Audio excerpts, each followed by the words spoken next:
Okay,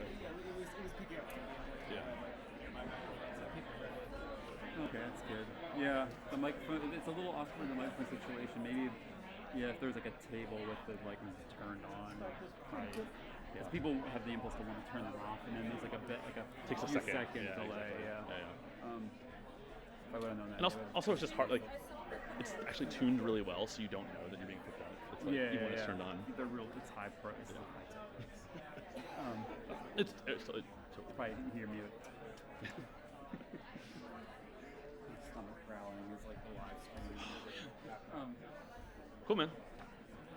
Yeah. Thank you.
Hello. Real quick. There's like a lot of blue in the middle here. If we could squeeze in to the center so that when people inevitably come in a little bit later, they can find seats. Being on the stairs is a fire hazard. So we just. I know it's annoying, but please, you'll help us out. We'll really appreciate it. The millionaires and the billionaires, they want you to be at the edges, and we want to be in.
Is this hello?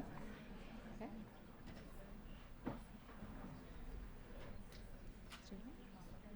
Yeah. Okay, we're going to go ahead and get started. We're waiting on possibly one more panelist who may or may not hang out with us. Okay, so welcome to the Automated Personality Panel. My name's Jenny Davis. I'll be moderating tonight. I know we're running a little behind schedule. I will do my very best to keep us on schedule because I realize we're preceding pizza, and I don't want to compete with that. Okay, so the previous panel really sort of whet our appetite to talk about bots and AI, and that's what this panel is all about. So I'm pretty excited to move forward with a group of fantastic panelists who I think can speak to the issues that the previous panel hit on, and that I think has hits on sort of a thread that we've seen throughout the day. So we'll be talking tonight about human machines, or machine humans, about how machine intelligence reflects, serves, scares, emboldens, empowers, replaces, and augments the humans who make, use, and resist it. Machine intelligence and the bots in which this intelligence are imbued are at once remarkable and mundane, and really remarkable in the mundane way that comes with pervasive social integration, especially when that pervasiveness feels like it comes a little too quickly. These bots and the intelligence inside them are sites of both excitement, concern, and they hold a tension that continuously arises when something that isn't quite human holds something a little too human. So we're lucky to have a truly fantastic panel tonight. Come on up. Now completed panel tonight. We've got Judith Donath, Darius Kazemi, Kate Losey, and Joanne McNeil. And I will hand it over to each of them. They're all going to talk for a few minutes. And then I've got some questions. They've got some questions for each other. And we'll make sure to keep some space open for the questions that you'll certainly want to ask. So thank you.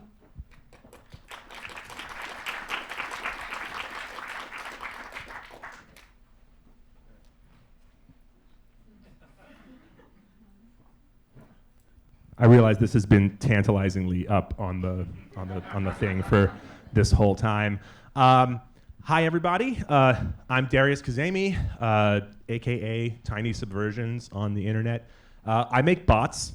Bots are a very old thing. We've had bots running in software since the 1960s. We've had bots that have existed as sort of theoretical word games since well before that. But I started making bots in 2012 as part of a sort of at the beginning of kind of a wave of artists using Twitter as a platform for bots that do ridiculous and things, tell jokes and make poetry and art and all that kind of stuff. But it's 2016, and I think bots suck right now. And I was going to give this talk at Bot Summit last week, but I was the organizer and we ran out of time, so I took the bullet. So I started out this talk by doing the saddest possible search on the internet, which is searching medium.com for a topic. And so I searched medium.com for bot. And I just wanted to share some of my findings with you. So this one, this is an article called "Bot is the Wrong Name and Why People Who Think They Are Silly Are Wrong." Okay, that's kind of cool. I can get behind that. Let's see. Also, let's see, many people are focused on bots and AI, but that's just one ingredient in delighting users. There are products that are partially powered by real humans. In a micro-app world, you leverage richer UIs and multiple software-as-a-service products to process input and focus more time on creating just enough of an experience to delight users. This guy uses, the partner at Lightspeed Venture, uses the word delight like 700 times in a 5-minute Medium article because they're, of course, measured in minutes. Here's this one I love. It's called "We Should All Have Our Own Bot." Again, I could sort of get behind that. I think everyone should have their own bot. And here we have, this sort of word salad of meaninglessness. Bot.me allows you to create a bot that is a virtual version of yourself that you and your friends interact with.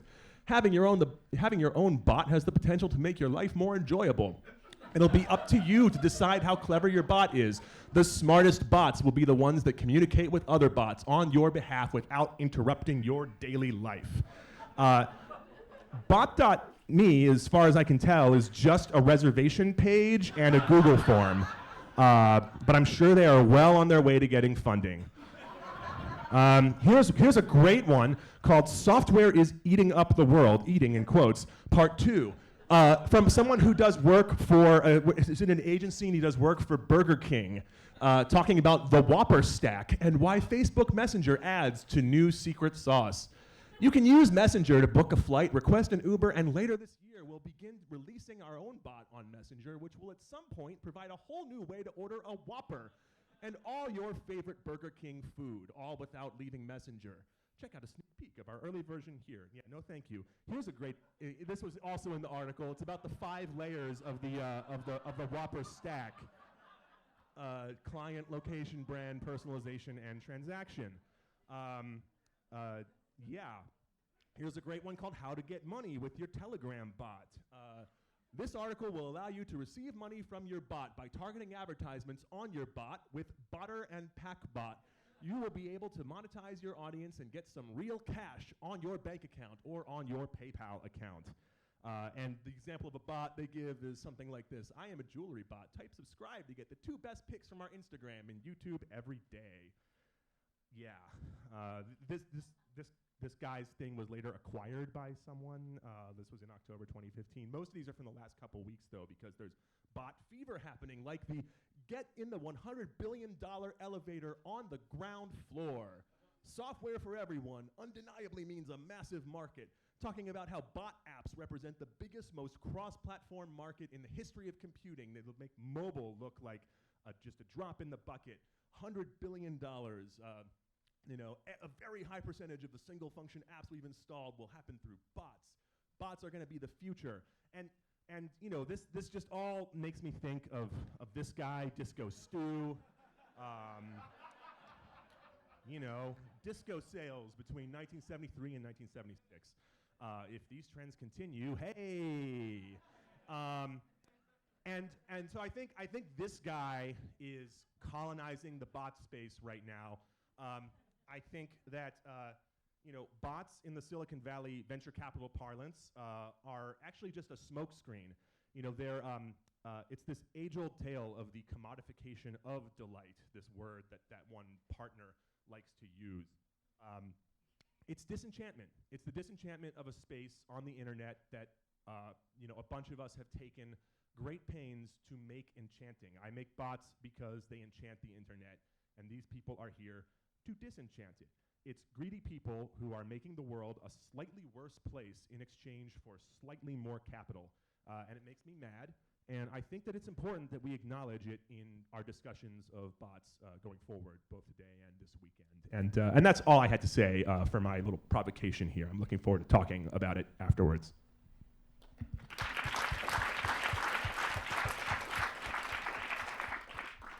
Hi there, I'm Dorothy Santos.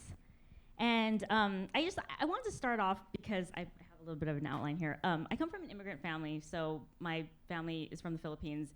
They came here, my dad came here in the 60s and the 70s, and my mom in the 70s. I was born and raised in San Francisco. And the reason why I mention that is I actually grew up in a household where we spoke English, Spanish, and Tagalog. And the reason why that's important is, at the end, you'll kind of get a sense of what I've been looking at in my own writing and in, the research I was doing in grad school. But I also wanted to tell a story about being 7 years old in 1985, and when animatronic toys were really popular. I got the most prized toy, which was the Teddy Ruxpin. Don't try playing gangster rap in Teddy Ruxpin. It's not gonna be pretty. But I tried years later. My mom still has it actually. But you'll notice if you kind of go back in time, there's other toys that came out on the market, such as Baby Talk. My mom got me that as well for whatever reason. And the disconnect between having a baby that's blonde hair and blue-eyed, and I'm clearly not, was really another interesting aspect in kind of realizing what toy makers were kind of getting at. But the reason why I wanted to make the connections, to these other kind of seemingly disparate things related to AI and bot making is at the same time in 1985, I think symbolics.com was one of the first kind of internet domains that came about, as well as acknowledging that, expert systems or decision-making systems, the revenue was about like $75 million. So if you think about all these different connections, it kind of speaks to what was really emblematic of the culture, what was important to people. And I know we weren't supposed to talk about popular culture. I'm not going to talk about contemporaneous pop culture, but around the same time, something that I'm not sure how many people are familiar with, Small Wonder, and Vici, or VICI, which stood for Voice Input Child Identicant. That was actually one of my favorite shows. It's horrible, actually. The acting is horrible. I look at episodes on YouTube and I'm like, wow, I watched this like faithfully. And I think a big part of it was, even though she looked nothing like me, I was fascinated by this idea of a bot child that was seemingly perfect. And, I fast forward to grad school, and I, was really interested in kind of interactive design or, large-scale installation, augmented reality, virtual performance online, et cetera. But one of the things I couldn't look at, which I feel most recently I have been able to kind of devote my time to, is what we're talking about today, AI and bot making. And I was really taken by Fox Harrell, who's become one of my favorite theorists, and he looks at this idea of cultural phantasms. And so an idea, or I guess to explain what a cultural phantasm is, very simply, and this is very oversimplified, from his book Phantasmal Media, a cultural phantasm is something like, say, if you look at the logo on a bathroom and you see, okay, this is a woman's bathroom, a woman wears a dress. That's kind of very common. That's a phantasm. But if you go to another country, you might see a different type of logo that's posted on the bathroom, and what that reveals is a phantasm of the actual culture. So he talks a lot about this, and in relationship to, computational aesthetics, or, the imagination and how we engage in critical computing, which I think hopefully will come out later on, and what should go with, how to make, say, a developer more conscious about these cultural phantasms is by actually dismantling them through constructing different cultural models. And so that's kind of something that I was looking at in grad school. And then and I kind of wanted to talk about what I'm currently looking at, which is, because I am predominantly write about art, I look at new media and digital art. I recently, interviewed Sam Kronick and Tara Shi, who run, I think they're two-fourths of Disc Cactus. If you don't know them, you may, once I say this, maybe some of you, they actually developed the emoji keyboard. So they are the same group that recently developed, Tara and Sam worked on this primarily, an app called iScry. And so for those of you that don't know what scrying is, it's this practice of looking into a translucent object, much like a crystal ball, and finding visions or seeking visions. And so they developed this application based off of Microsoft, yet again, because I know Tay is probably going to come up, it already has, Microsoft's project called Common Object in Context, which is a database of over 300,000 images that are actually captioned off by Mechanical Turks. I'm not sure how many, maybe some of you know what Mechanical Turks are, but humans doing kind of smaller tasks online. And I've been kind of testing that out. I recently wrote about that. But I'm also one of the beta testers for another project that I wanted to mention, which was Midan's Bridge translation app. And obviously, having grown up in a household where all of these accents and languages were kind of meshing together, I was interested in beta testing Bridge because it was a way for me to see how the bots were actually translating both Tagalog and Spanish. And oftentimes they were wrong, very wrong. And it was a way for me to kind of explore, what it meant to, think about dialects. In the Philippines, there's like 7,000 dialects. So that's another reason why I was so interested in language and bot making overall and just AI. And I think what's the other thing I want to mention? And we could talk about this in conversation, but I also wanted to mention kind of my concerns and what's at stake for me. A big part of why I was interested in iScry is image captioning altogether. You know, in the news, you probably have all seen how, I think it was, I don't know if it was Google, the picture app that was, you know, mislabeling people of color, and what kind of goes on behind the scenes with that. And I became interested in that. Image captioning altogether is obviously indicative of, like, well, what are people seeing? How are they perceiving it? And then what are they entering into a database? That's really important, because not everyone will see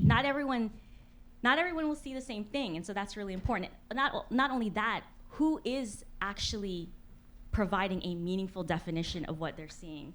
So that's kind of captured kind of my attention, also because Dis Cactus was heavily influenced by the work of this computer scientist at Stanford, who said that AI in relationship to image captioning, that's actually the most difficult AI to work with, because it's really challenging to caption off images. Another thing is just conscious development in AI and bot making. Another thing I'm interested in, and I wanted to pass it off, was, you know, this idea of disability studies, and bring up disability in regards to robotics, because I know Peter Abel, who's working at UC Berkeley on how, you know, we develop robotics that can do household chores, and, you know, showing this robot like 100 swatches of fabric so that they know how to fold it. But then something that I'm concerned with, because my day job's actually in biotech, is, well, how are scientists working with developers to then develop AI that can actually look at how scientists are diagnosing kind of like blood cancers, et cetera? And that's been years in the making, because I know in the 1970s there was an actual AI that was already developed to, you know, diagnose different types of blood diseases. But it's not, you know, it's still a work in progress. And then the last thing I kind of wanted to mention that I'm really interested in and accessing in regards to, in relationship to AI, not necessarily bots, but I know it's a bigger part of the conversation, is evaluation of pain. Because I work in clinical research during the day, I think one of the most difficult things to talk about in and actually measure and evaluate that AI, I think, has a long way to go, is pain in humans. So, thank you.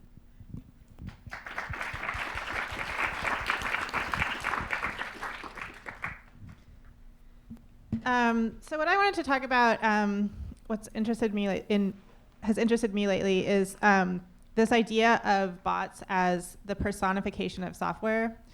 So if you look at, say, on Facebook, you have what's actually been software doing kind of social work behind the scenes increasingly over the years.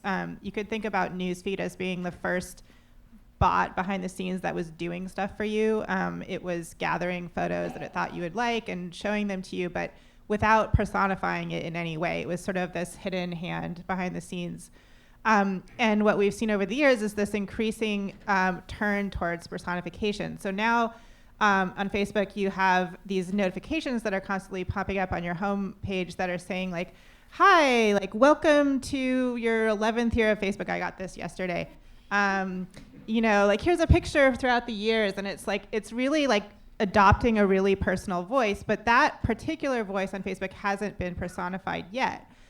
It's still sort of this disembodied voice from Facebook that is developing an increasingly human tone with you, increasingly affectionate tone. It celebrates things, it wishes you happy days, it does all these things, but it doesn't quite have the form of a body yet. But then we have the M bot, which is actually this turn towards real personification, developing a kind of a person that you get to talk to. And so I'm interested in this trend, especially when we think about what that means. Like, what does it mean to try to dress the software in this body? And so, you know, in the first case, like this new wave, which is like, as Darius and everyone has been saying, isn't actually, like, bots aren't actually new, but we've got this sudden explosion of these bots that's become super popular just this year. And the first wave of them has been focused on assistanting like administrative work for you. And it's kind of posed as if this is really simple, right? Like, oh, you need some tickets and it'll go get you the ticket. Like, you you want to know a fact, and it'll go find you the fact. But I'm interested, again, I'm sort of thinking of this continuum between the human and the bot. Of the original assistants in Silicon Valley are the executive assistants that basically run the lives of the executives.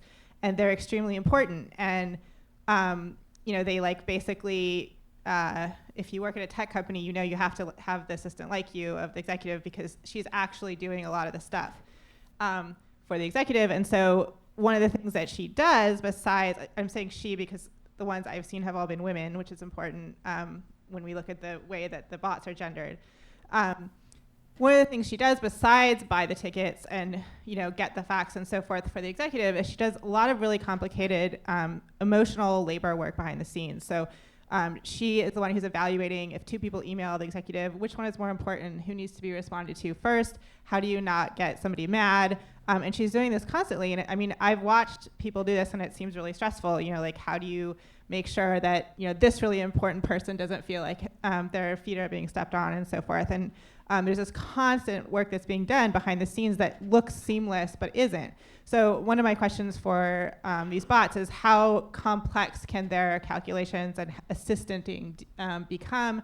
How does artificial intelligence start to do this like really complicated human work of adjudicating status hierarchies and knowing what's important and not hurting people's feelings and all of that?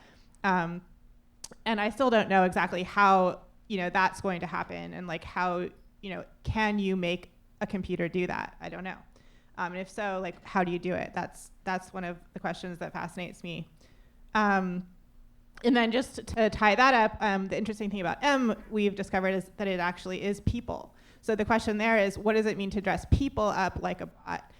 If we've got the software being dressed like a person, and now we've got people being dressed like a bot, and what work is that doing?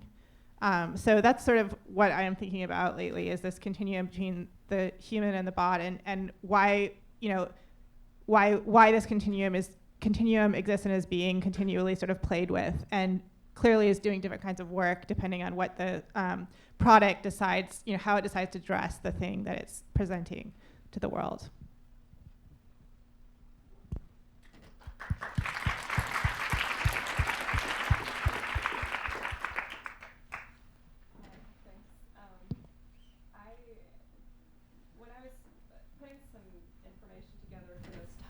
I realized I didn't really want. Oh, is this not on?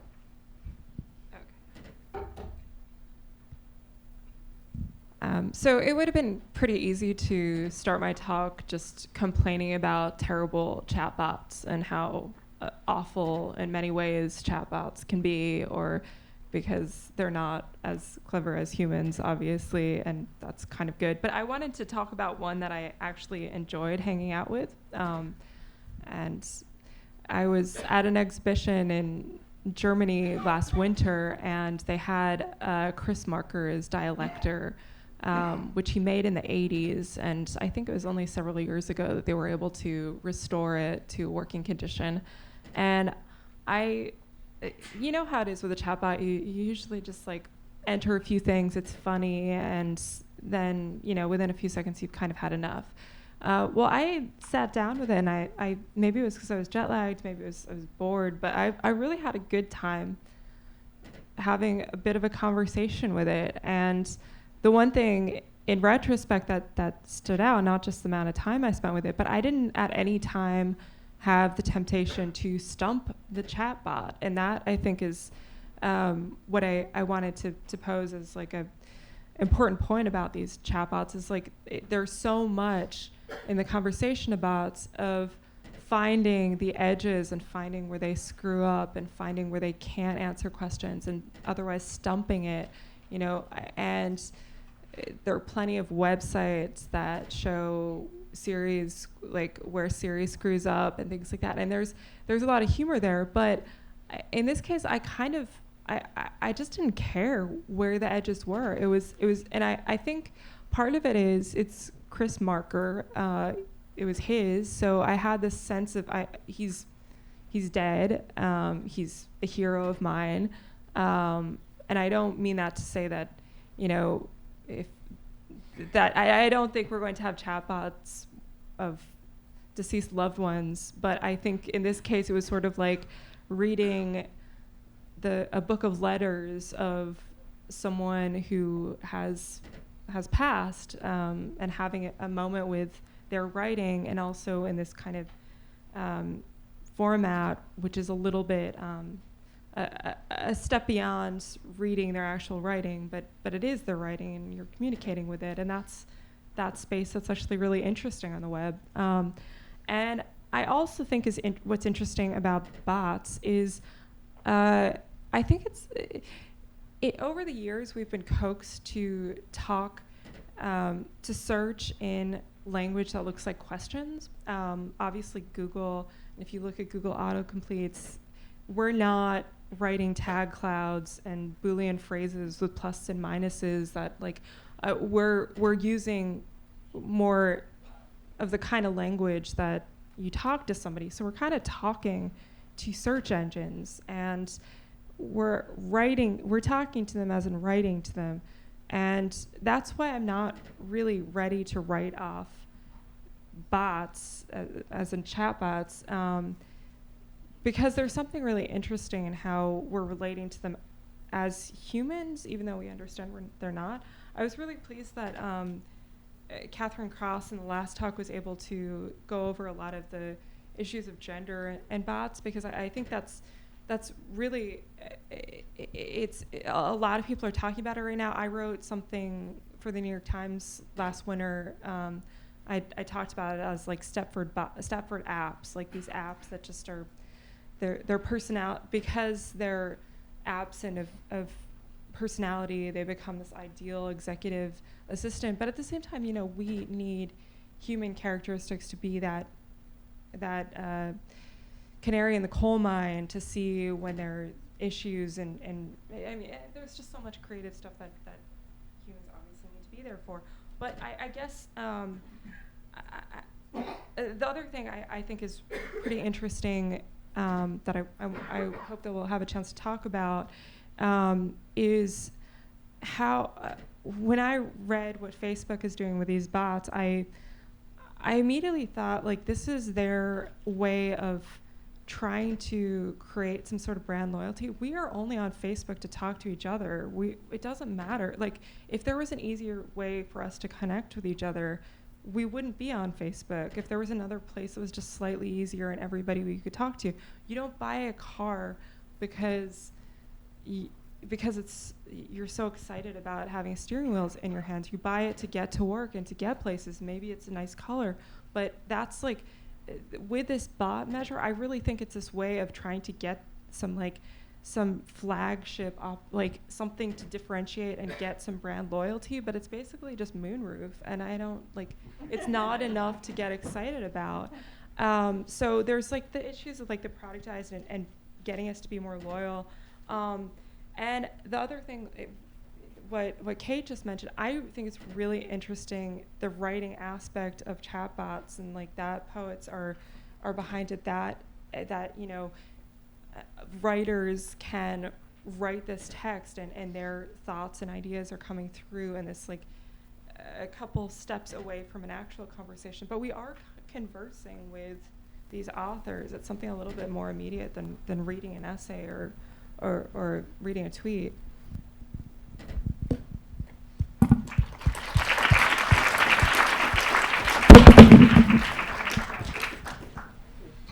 So I just want to thank you for that phrase, chatbots of our deceased loved ones, which I think we probably will have. That sounds wonderful. And I'm going to talk about bots in a slightly different way, because I don't find the idea of a sort of poem that you interact with as chilling. I think that's actually a really interesting progressive art form. But what I write about, in particular what I'm writing about these days, is about honesty and deception, and the places where we both want deception, need deception, where we don't want it. And the history of bots is really a fascinating history of deception. I think probably most of you are familiar with the Turing test, which came from Turing's paper from 1950, which was really the beginning of AI. And he started by talking about the imitation game, which was a parlor game, which I don't know if anyone ever played, but where you have a man and a woman a man or a woman behind a screen somewhere, and they are just typing answers back. You're supposed to guess if this is a woman. So for one, it has gender at the heart of it. And he says, well, the way we have to deal with thinking about artificial intelligence is instead of having a man and a woman, we have a person or a robot or a computer, and they type, because obviously you could tell by looks which is which. And if you can't tell, that's the point where we have to say, there's something really intelligent here, because not that it's necessarily is intelligent, but we won't be able to tell the difference anymore.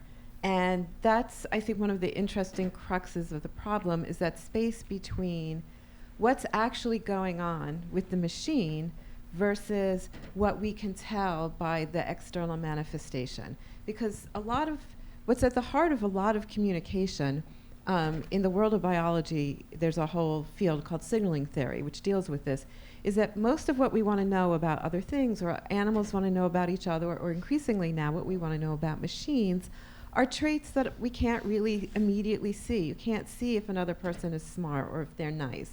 And a bird probably wants to know about a bug, whether it's poisonous or not, before it bites it, not afterwards. And the problem with bots is that what we're able to do now is make things that on the surface seem to us to have all kinds of deep manifestations of intelligence, of beliefs, of personality, of beings. We start to worry about our ethics in dealing with them, about whether they're capable of giving consent, when we're really dealing with something that really is a machine with a veneer of the signals of intelligence on it.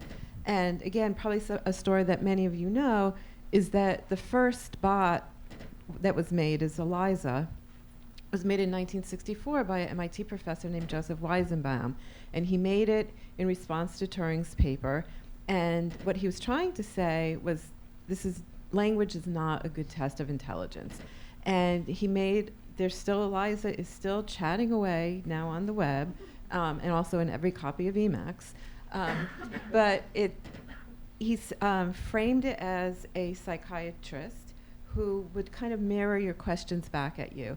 And you could chat at it, and it would mirror them back. And you can look at the program. The code for it is really quite simple, because it's just a semantic parser. It's just parsing your sentences. And so his point in making it was, okay, now everyone's going to see how ridiculous having a chat is with being able to think whether this thing is intelligent. And then the question will go away, and we'll move on to doing something else. What happened instead was everyone wanted to play with this. His secretary said, can you please leave the room, because I'm talking to this program, and she had been watching him program it all along. So people who were intimately involved with it knew that there was no intelligence behind it, wanted to converse with it, they wanted to tell it their problems. People immediately, one of the next big programming areas where people were saying, yes, this is going to be the future of psychiatry. We are going to just be able to program these. And there's a lot of work in that today, because right now, for instance, we are a country full of, for instance, traumatized war veterans. And the VA is doing programs saying, well, we can't really send you all to the therapist that you need, but we can write programs that will take care of you, and we'll be able to spot when your traumas are really getting out of hand. So on the one hand, that may be better than nothing. Weizenbaum, going back to him, was himself so traumatized by the response to his program, he left the field of computer science entirely. But he was a Holocaust survivor. His family had fled Germany in the late 30s. He lost much of his family, and he said, this is the roots of our losing our humanity, is our willingness to immediately be willing to take on a machine in a relationship where what you really want is a person, where you care about the empathy of another, that we are going to be so quick to say, oh, a machine, it's going to answer, and it's going to answer at any time, and it's so convenient, even better. This is the end of humanity. We're not quite there yet. We still seem to be here, but there's certainly something in a lot of the excitement about bots today that has that aura of, well, if it's here, and it could be, for instance, a more convenient pet dog. The Abo was it wasn't all that dog-like, but it was fairly liked. We And it's an interesting question of what is even the best response. So you have a little thing, it looks kind of like a dog.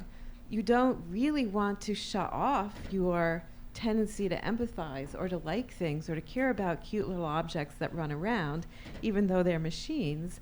Because if you really force yourself to shut that off, are you trying to shut down your ability to empathize? But on the other hand, so one provocation I'd like to throw out for you is, if you have a dog and you go to, you walk it, you play fetch with it, it's really not that fun playing fetch. I mean, most adults left to their own devices don't just sit there in a park on a cold day throwing a ball. But the reason people do that is because there's a joy that they get from the happiness of this other creature, which is a really wonderful thing. The fact it's sort of, it's a wonderful emotion that we can be made happy by our ability to actually make another creature truly happy. Now imagine you have a robotic dog. You're kind of a fool if you're going out to play fetch with it. Yeah, I mean, what kind of way of spending your day that is in fooling yourself, and so saying, well, I'm going to go out in the rain because I'm going to pretend that it cares. It's a strangely solipsistic universe. One other question is, if if you're on the web and all of your fans are bots, are you actually famous?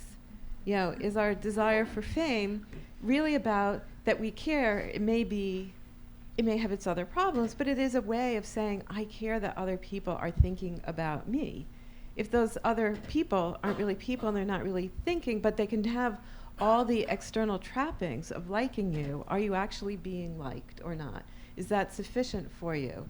And the answer probably is that there is a very large range of honest answers that people would give. For some people, it's like, absolutely not. I really wouldn't care. But for some of us, the trappings really are the point. That's why we have a sex industry. There's a fascinating book called Paying for It, which is a man who's realized that he's only interested in women who he pays for sex with.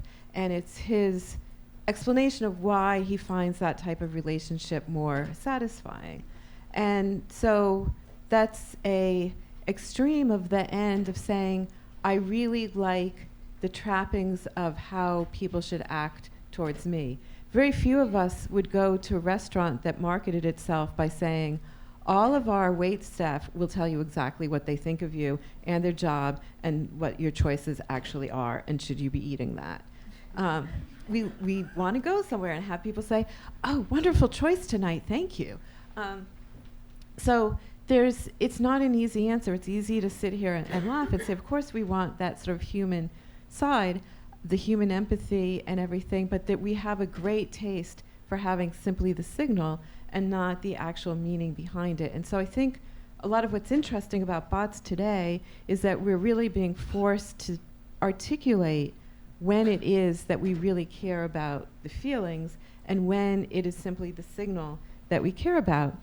The other provocation I want to throw out is a quote from Harry Potter, and it's Mr. Weasley saying to Ginny, after she had for those of you who know the Harry Potter story, after she'd had the experience of writing in a diary that was a very intelligent diary and responded back to her, and it all went terribly wrong, saying, haven't I taught you anything? Never trust anything that can think for itself if you can't see where it keeps its brain.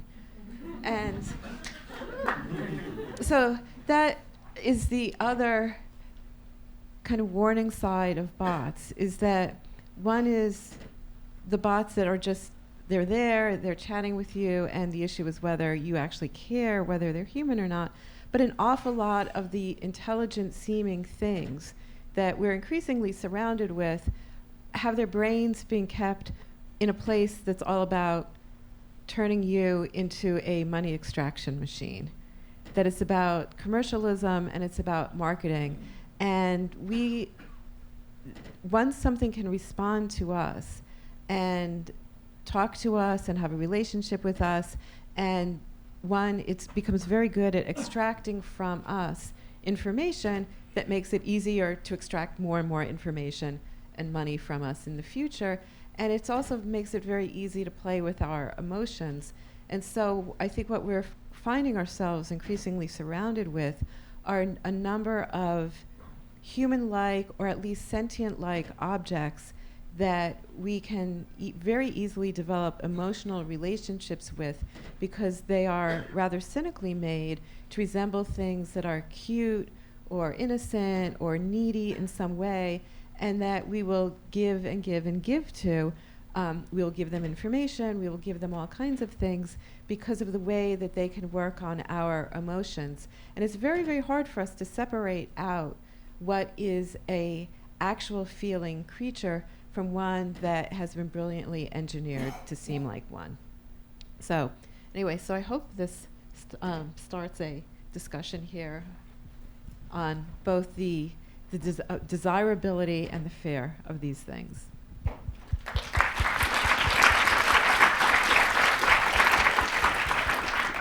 Well, thank you to all the panelists. That was fantastic. I want to start by asking everyone on the panel to give me a one-word answer to Judith's proposition, and then I promise I'll ask you a follow-up question that allows for more words.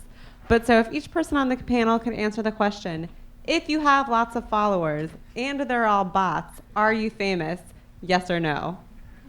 I promise there's a follow-up with more words. Darius, we can start with you. No, but. No. No. Yeah, mine is no but as well. My second word would be but. Okay, I promise to give you more words on this. Oh, Judith, actually, why don't you? I'll say yes, since no one else has claimed that. Okay, so the follow-up to that is it seems like one of the things that we're often grappling with is degree of artificiality, and what does artificiality mean? And so when we talk about bots and we talk about artificial intelligence, what we're talking about is intelligence built into machines, or the capacity for machines to learn. In my introduction, I intentionally didn't use the word artificial because this is something I think should be contested rather than assumed. And I'm hoping that each of you can speak to that no but part of it, right? So to what degree is machine intelligence artificial? To what degree is artificiality a mistaken descriptor? Yeah, I really like to talk about this. I really don't believe in much of a distinction between the artificial and the natural. I like to talk about AI as anthropogenic intelligence. It's just intelligence that originates in humans, that we have spawned somehow. I think there are other intelligences that are not anthropogenic, and I think it's important. I think that is maybe an interesting distinction to make. But yeah, artificiality. I mean, when we talk about, Judith mentioned the machine with a veneer of intelligence, and that's interesting. But to me, that's also reductionist. It's like saying that a brain is just electrified meat. It's like it's just these electrons bouncing around in this circuit in our head. So of course, how could it have any kind of a intelligence or soul to it or anything like that? I think Turing had it somewhat right with the Turing test, like in a very limited sense, in that it basically only matters, to me at least, I think it only matters what it ends up being on the surface, because I cannot, I can imagine what it's like to be another person because I'm a person and I'm not a solipsist, but I can't fully imagine what it is like to be a machine. And so I just have to do my best with what's on the surface. I think we can build intelligences that that perform honestly. I always actually really love what you said about honesty. I talk a lot about whether a bot is an occluding mechanism or if it's a revealing mechanism. I think it is when you build a bot that delights, you are building a bot that reveals its internal mechanism. That really, like the Harry Potter quote, it says, "Here is my brain. My brain is here." I think Eliza is delightful because you can use Eliza for 10 seconds and figure out what Eliza is doing, that it's sort of parroting things back towards you in the form of a question. And so it's a self-revealing system. And I share your great distrust of these these bots that I sort of talked about in my talk, where it was like, it's this money-making machine that is sort of building this occlusionary mechanism behind a friendly face. So I'm not one to say, oh, bots are good, bots are bad. I think some bots are made well with good intentions, and I think some bots are made poorly with bad intentions. And so that's sort of like a more interesting line for me to draw. That was a little bit of a tangent, but.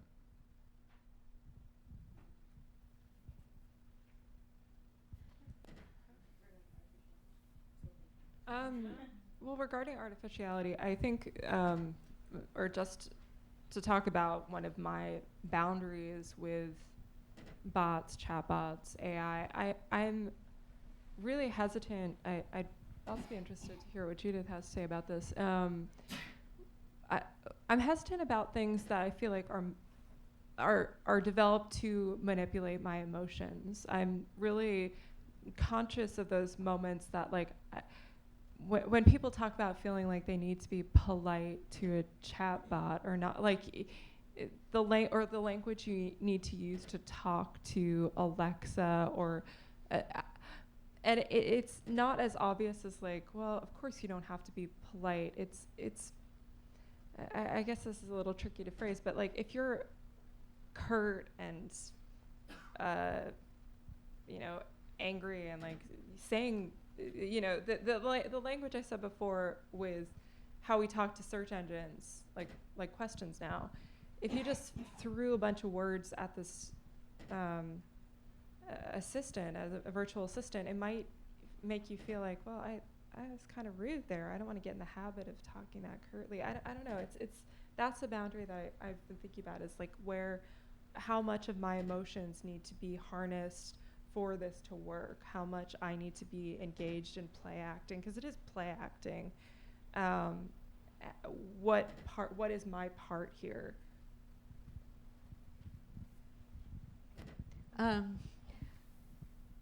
For me, well, another thing that Turing said, where I think he was right, was that perhaps at some point the language would change. And I think one of the problems is at this point our language about thought and mind and robots and bots and AIs is really, really fuzzy. And so the word intelligence, one of the questions is, do we mean the experience of being intelligent, or do we mean the actions of being intelligent? So I think as time goes on with increasingly intelligent seeming machines, the word intelligent will become much more about that surface behavior, that it can respond, that it's interactive, and that it has a certain amount of apparent volition. But we still need to keep words like actual volition and sentience really separate, because the big problem is the difference between something that can respond to us in particular ways, which until very recently had been the purview only of sentient creatures. And now we have these non-sentient things. But from the ethical level and the humanistic level and the level of how should we behave towards others, the lack of sentience in machines is a really, really important distinction. And while a lot of science fiction writing talks about that we're going to be able to make sentient machines, and I come from MIT, I have had many arguments with people who say, yes, well, the mind really is just a meat machine. We are really not anywhere near the point where we need to worry about the machines being conscious and sentient.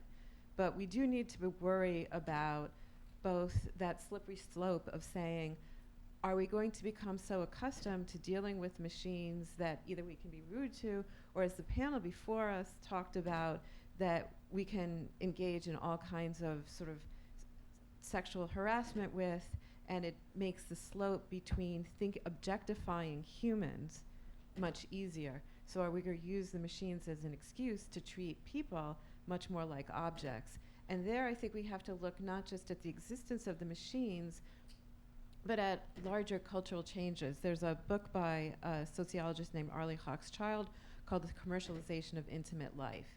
And she talks about how one thing after another that we do for other people has increasingly, once something has value, there becomes, a company comes and says, okay, I can sell that for you, and I can save you the time, and I can make it easier, and it can be much more efficient. And so some of these are things that we could see as necessities, whether it's babysitting or elder care. But there are companies that will write your birthday cards for you. They will host your child's birthday party for you. They will plan the surprise romantic engagement that you're going to, ask your beloved to marry you with, so that you don't have to think of it yourself.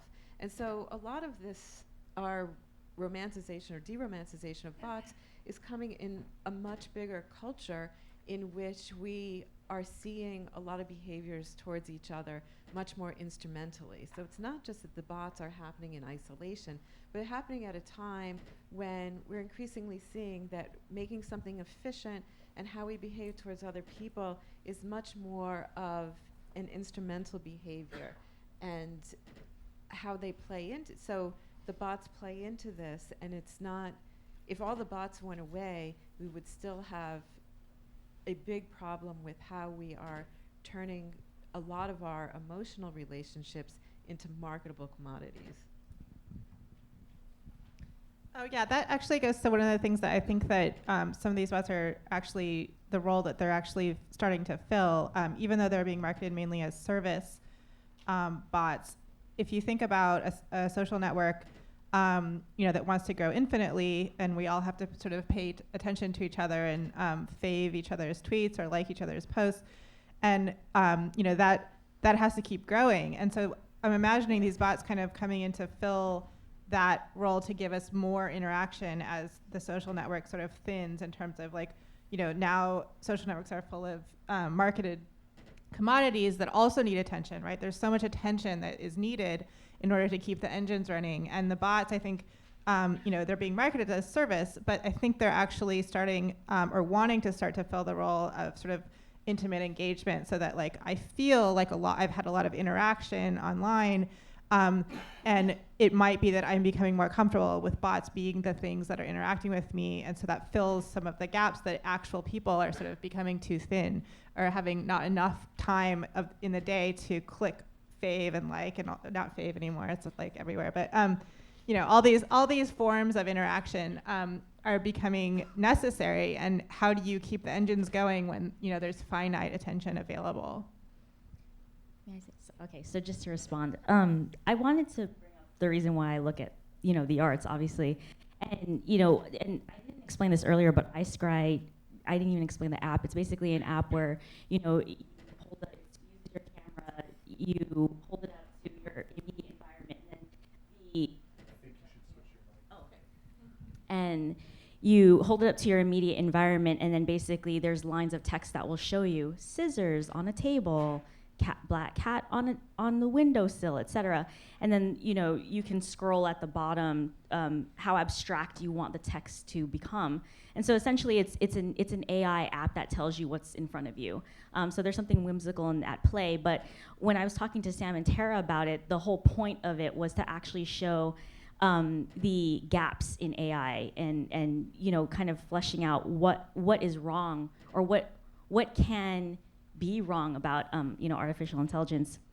And it kind of brings me back to looking at another artwork that was done, I think it was in the 90s, but it's related to one of the things that, it's kind of related to what Judith was talking about earlier about deception, where, well, if you think about indigenous, or immigrant, or, I was focusing on, these three populations in grad school, or like the transgender experience, these are things that, no one's really looking at. And I think that's the reason why I bring up consciousness, being conscious about developing AI or bot making that actually has a capacity to engage people in topics that they may not feel safe engaging with publicly.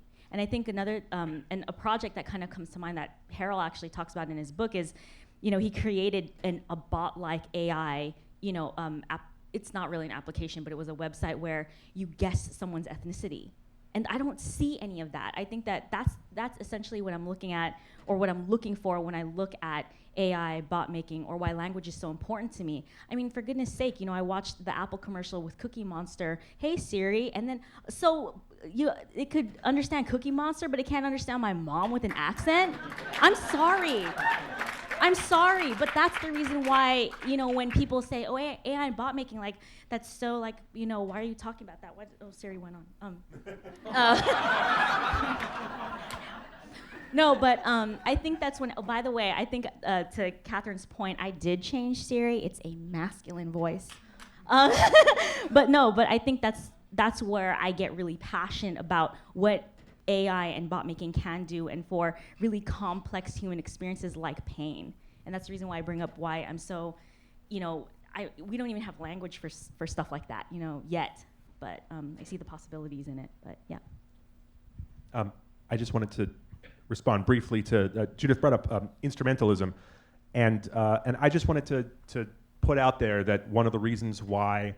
One of the things that I do as an artist is I try specifically to put non-instrumental bots out there in the world. Those are the only bots that I care about, are the non-instrumental ones.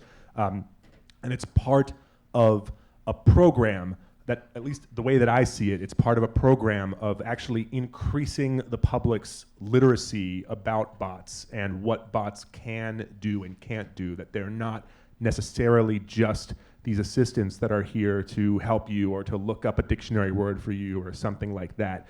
And I sort of try very hard to foreground the fact that they are alien and inhuman, and that they can surprise you in their weird ways. I leave bugs in the bots that I make specifically because it's interesting.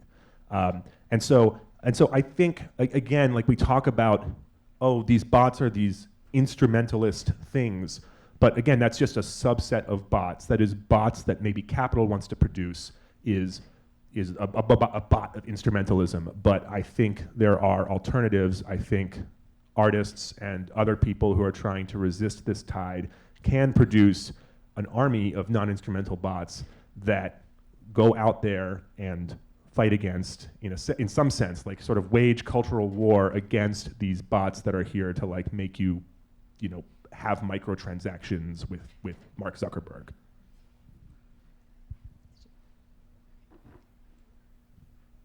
Okay. Hello? Oh, good. Okay.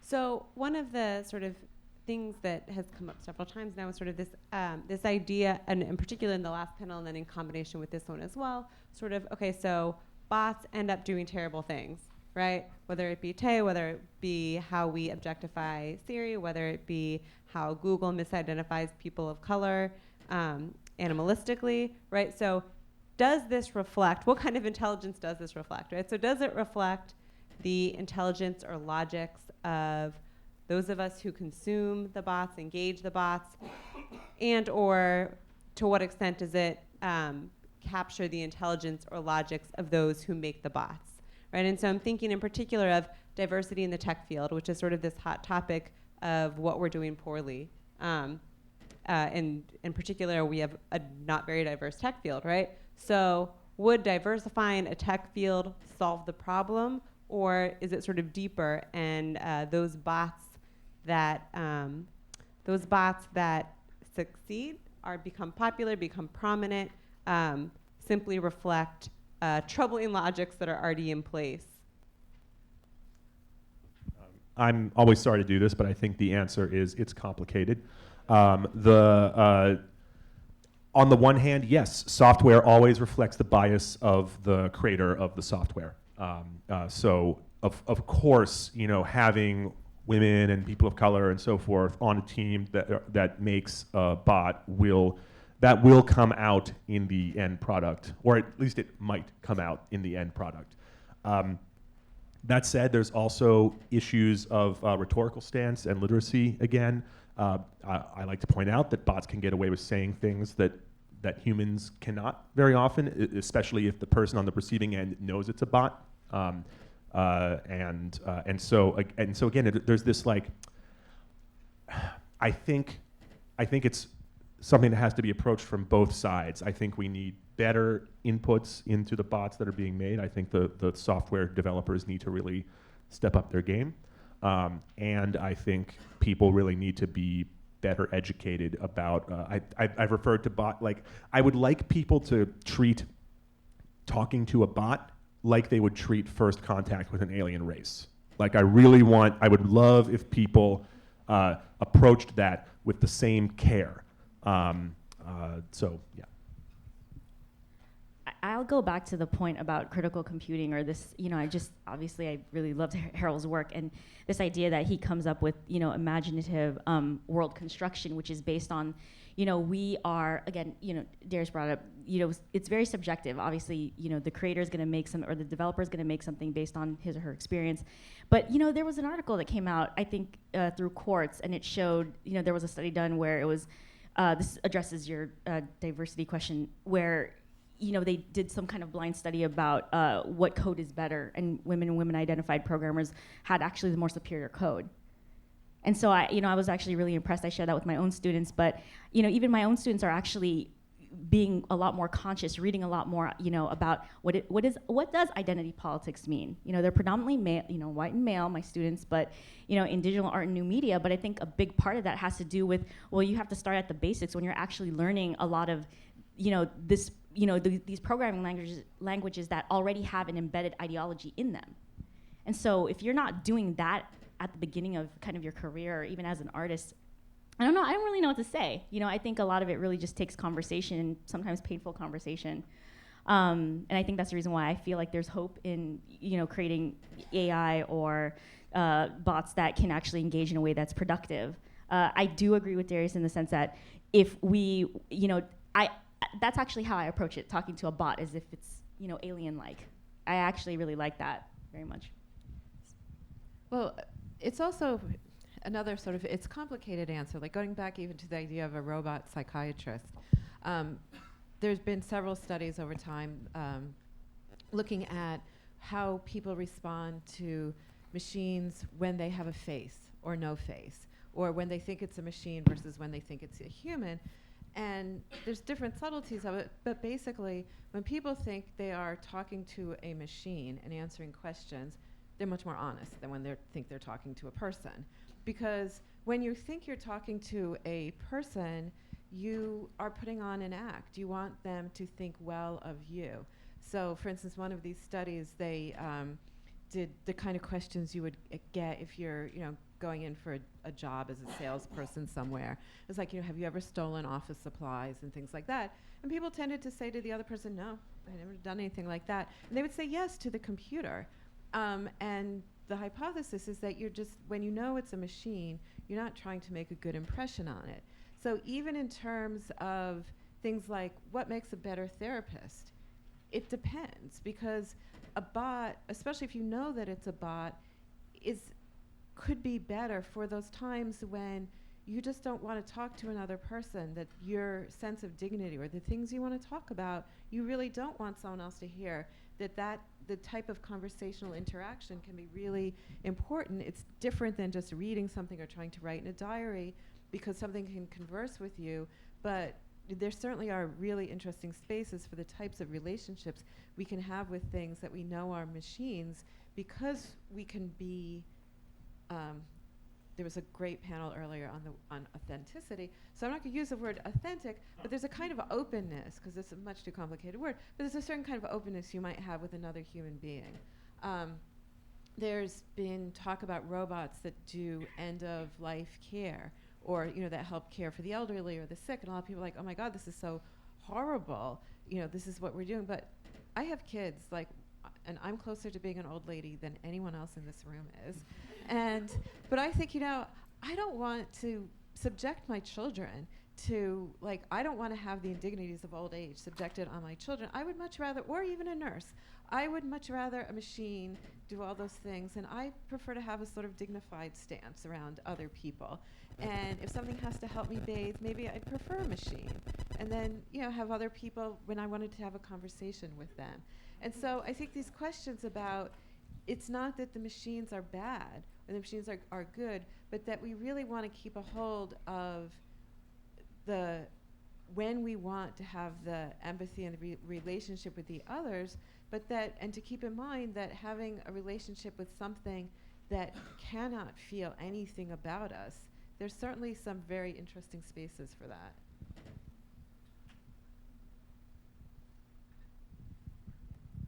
Okay. Well, so we've got about 15 minutes left, so I promise to stop hogging all of the time. And I'll turn it over to the audience for those who have questions.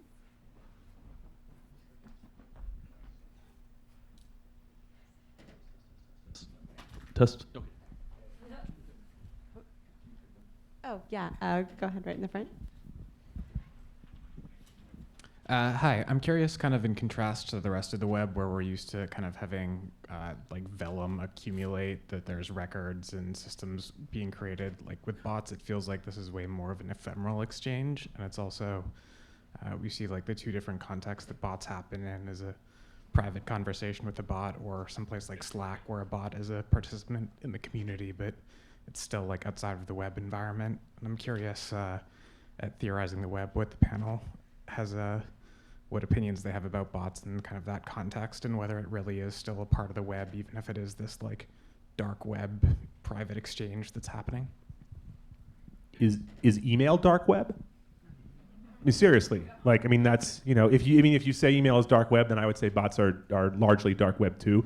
Some bots happen on the clear internet, like Twitter bots, the kind that I make. You know, it's all public. I could make ones that DM you, but I don't. So yeah, I mean, I guess it really just depends on where you draw that line. But you know, I think I do think it's interesting to think about kind of records that these things leave. Again, I like the open web, so that's why I make bots on Twitter. But I don't know. I guess I don't have much more to say than that. Well, last year, actually, at Theorizing the Web, there was an interesting panel, and one of the presenters was talking about virtual agents.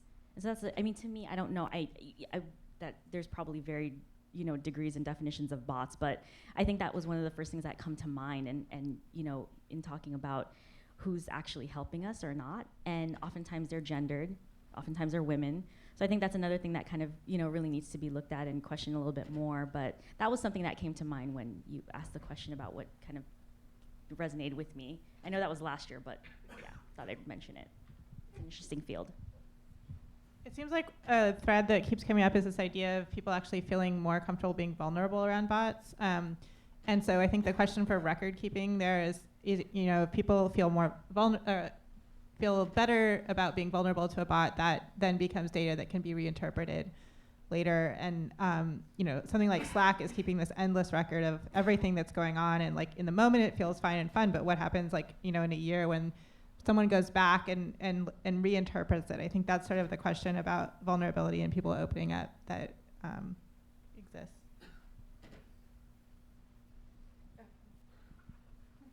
I hope no one opens up my Slack chats. Okay. Yeah, go ahead.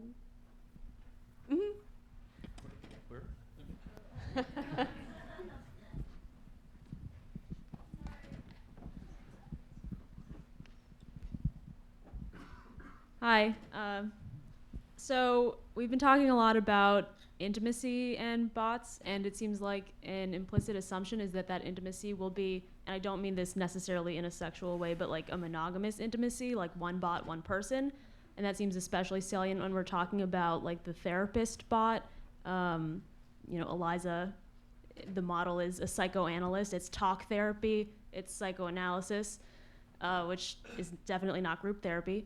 And I'm wondering if you could talk about if there's such thing as network bots, since social networks and computers as networks is so important. Why aren't there communities of bots, whether intimate or otherwise? There are communities of bots.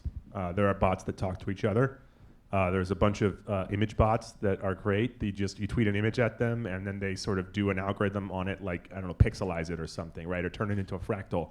And there are great conversations between these bots where you can just sort of set off like a 30 tweet back and forth between the two bots, and you can watch their conversation. And there are bots that archive the conversations as animations, and you can watch the animations of the conversations.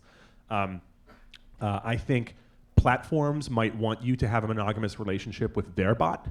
Facebook wants M to be the only bot in your life, and Apple wants Siri to be the only bot in your life. And I don't think that's how that's going to go. I do think that Facebook will keep their bot closed so that you can't make Siri talk to M. Other than unless, you're like a weirdo and you put your phone up next to the, all that. I will probably do that, but just for fun. But that'll probably break the terms of service on the service as well. I think, but then also, there are I build bots not just for myself but for other people too. It's part of a business that I run, and so I'm always pitching to people, we'll make a whole cast of characters, right, and they can all talk to each other and talk to you and that sort of thing. Like there's tons of things that you could do. I just think this is another example of platforms like Facebook sort of rolling over the whole bot conversation and trying to dominate it with their own very singular vision of what a bot is.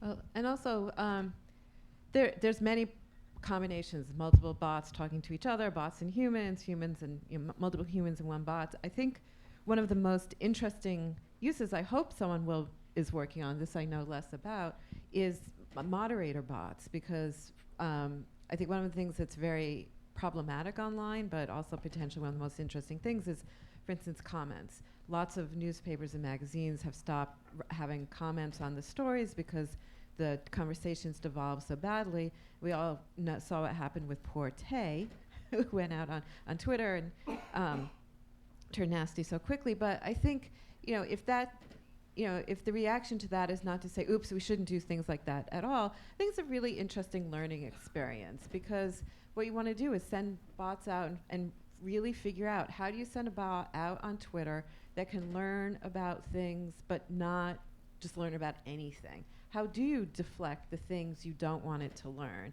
So how do you make it pick up on a conversation, learn some stuff, but not just absorb everything with no kind of set boundaries? And then how do you then use a bot like that to be the moderator or the instigator for conversations so that we can have better interactions among humans with the assistance of that type of AI? May I respond to Judith's comment about, I think, again, I just want to emphasize this about, culture and subcultures and the creation of, like Tay, for instance. If you think about Tay, it's probably based on an 18 to 24-year-old American girl. In the Philippines, teen culture takes, I feel like that's something that lacks. I know that there's literature on it, but something that I want to emphasize is cultural nuance, where communication is different across cultures, where, my nieces and my nephews are not gonna, they're not gonna talk so readily about, race and gender because, they're Black and Filipino, right? And so what are the things that a bot can learn from them and vice versa? And a lot of that really has to do with this consciousness that goes behind developing these actual bots. The article that we read, as a panel, said that a couple of the people on the team to develop Tay were, I guess, improvisational comedians. And part of me said, how did you get picked to do that? There's a part of me that wonders who is even drawing out what is going to be meaningful. And so I think that's one of the things that I was kind of concerned about, and thinking about bot making and AI, et cetera. Yeah, though I think no matter what, I think the problem with Tay eventually wasn't the persona that she was given initially, which was the problem that you're talking about. It could have been anything. It could have been, a sailor. It was that the programming was not done to have any kind of context for the task that it was set to. And so I think those are two separate problems. I think if you have to have that ability to treat this notion of learning, very loosely said, but being able to sort of pick up and analyze statements. They needed, it wasn't just the cultural context wasn't just the horrible dialogue and the 18-year-old girl, imitation of an 18-year-old girl. It was the lack of any contextual information in which it would do its learning that was a problem. And then once you have that, then it's what cultures and what context do you have?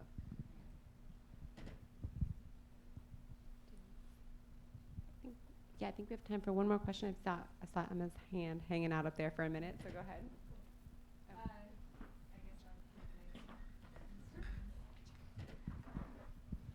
Okay, so I've heard that we might think of AI as not artificial intelligence, but anthropogenic intelligence. That also perhaps it would be a good idea to speak with bots as if though they were an alien race. So I'm not necessarily saying that these are in conflict, but I'm curious for the whole panel, for the bot noob, for someone who's never really intentionally talked to a bot, would you say it's better or would be somehow a more rewarding experience to encounter a bot as if though they're a completely new being and not maybe human, or as if though they are coming from human intelligence and bear some mark of a human being?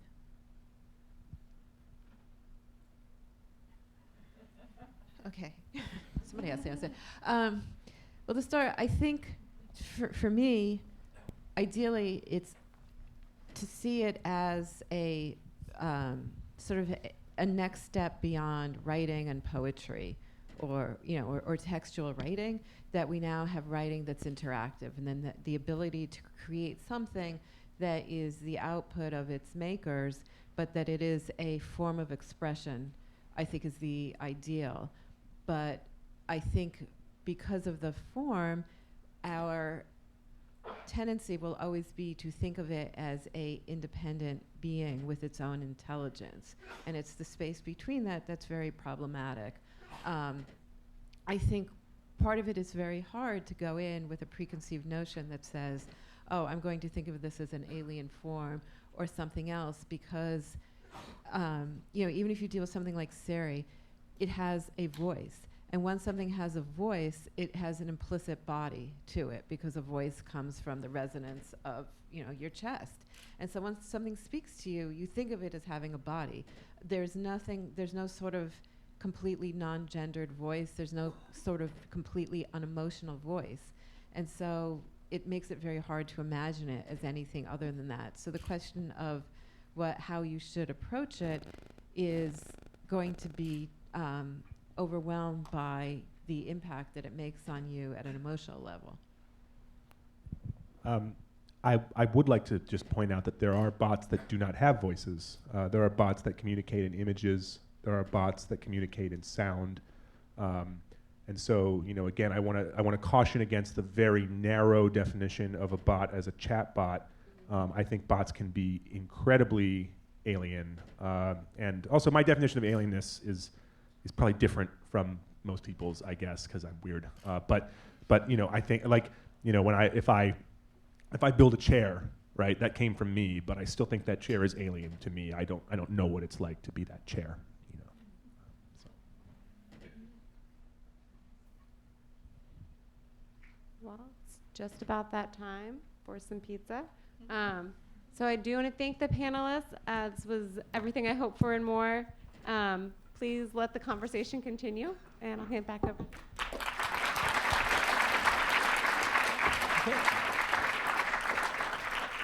We have pizza and beer in the lobby. Again, save your button, and doors open at 11 tomorrow. Panels start at noon. So thank you, everyone.